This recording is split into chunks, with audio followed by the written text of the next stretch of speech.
এই দুই ছবি তো আমি এক ফোটা পেয়েছি। আহ এই করে নি ভালো বসে করিস।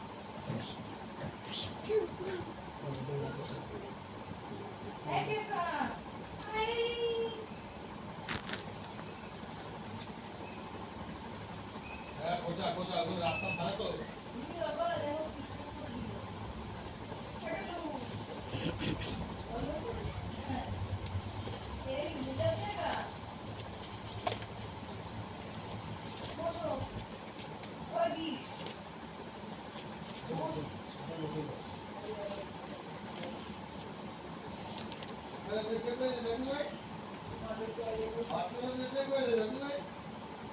আজকে ত্রয়োদশ অধ্যায় পাঠ করব। ক্ষেত্র ক্ষেত্রজ্ঞ বিভাগযোগ। অর্জুন জানিতে চাইলেন প্রকৃতি, পুরুষ, ক্ষেত্র, ক্ষেত্রজ্ঞ এবং জ্ঞান ও গেহ কাহাকে বলে।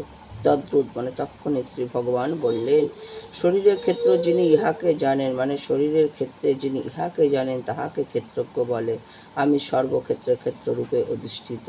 বুদ্ধি, প্রকৃতি, অহংকার 24টি পদার্থ এবং ইচ্ছা ও দেশস্ব এই সকল ও ক্ষেত্র বলিয়া পরিচিত। নিজের প্রশংসা না করা, অহংকার না করা, হিংসা না করা, ক্ষমা করা, সরলতা, গুরুর প্রতি ভক্তি ও তাহার সেবা করা, শরীর ও মনের পবিত্রতা রক্ষা করা, চঞ্চল মনকে সংযত করিয়া মানে অস্থিরতা মনকে সংযত করে মানে শান্ত করে সুচিন্তা লইয়া আসা, জন্ম মৃত্যু জরা ব্যাধিতে বিচলিত না হওয়া মানে জন্ম মৃত্যুতে ব্যাধিতে কখনো ভেঙে না পড়া, তদদর্শী আলোচনা করা, স্ত্রী পুত্রাদি গৃহাদিতে মোহশূন্য হওয়া, অধিক বাক্য না বলা, বেশি কথা না বলা, নির্জন বাস করা মানে যেখানে কোনো কেউ কিছু থাকবে না, শান্ত অবস্থায় সেখানে বাস করা, আত্মতত্ত্ব মুখ্যতত্ত্বর আলোচনা করা,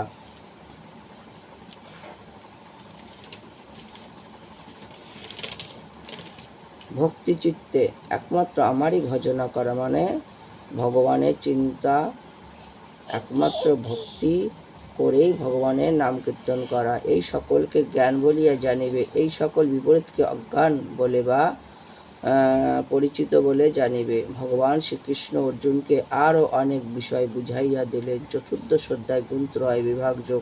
শ্রীকৃষ্ণ বললেন, হে প্রিয় অর্জুন, এইবার তোমাকে সর্বশ্রেষ্ঠ জ্ঞানের বিষয় বলিতেছি, মানে সবচেয়ে যেটা জ্ঞান সেই বিষয় বলিতেছি। এই জ্ঞান লাভ করিয়া মুনিগণ পরম সিদ্ধি লাভ করিয়াছেন।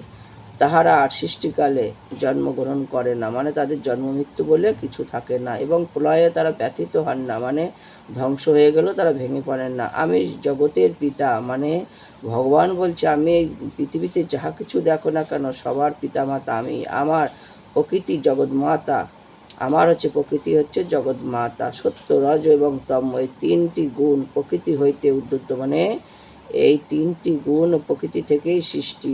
সত্য গুণের লক্ষণ হচ্ছে শান্ত, জ্ঞানের বিকাশ, সদানন্দময়। রজগুণের লক্ষণ লোভ, প্রবল কর্মেচ্ছা, উত্তম অতীব্র পরদ্রব্য প্রাপ্তির ইচ্ছা ইত্যাদি। তমগুণের লক্ষণ আলস্য ভাব, নিদ্রায় কাতরতা, দীর্ঘ শত্রুতা, অজ্ঞানতা ইত্যাদি বিষয়। মানবের মৃত্যুর সময় সত্যভাব প্রবল হলে তাদের স্বর্গেতে গমন হয়। রজভাব প্রবল হলে মনুষ্য রূপে জন্মভাব হয়, মানে রজভাব হলে মনুষ্য রূপে তাদের জন্মপ্রাপ্তি হয়। আর তমভাব প্রবল হলে পশু পক্ষী কীটপতঙ্গ কুলে তাদের জন্ম হয়।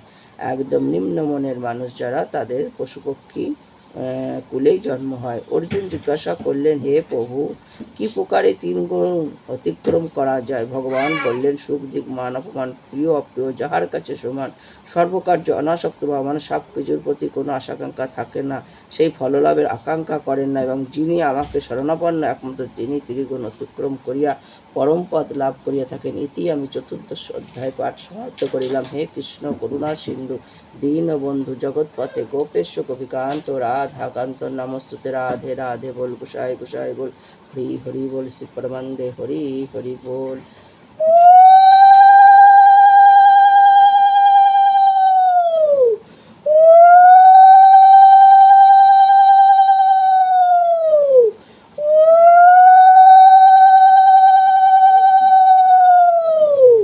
হে ঋষিকেশ, হে জনার্দনে, কৈতৈয় পরম ব্রহ্ম সনাতনে, গুড়াকেশ, হে অখিলেশ হকে, হে মধুসূদন, হে কেশিনাসূদন, হে কমলোচন, তোমার চরণে, তোমার সম্মুখে, তোমার পশ্চাতে, তোমার চতুরাদিকে আমি সহস্র সহস্র কোটি কোটি প্রণাম দিলাম প্রভু।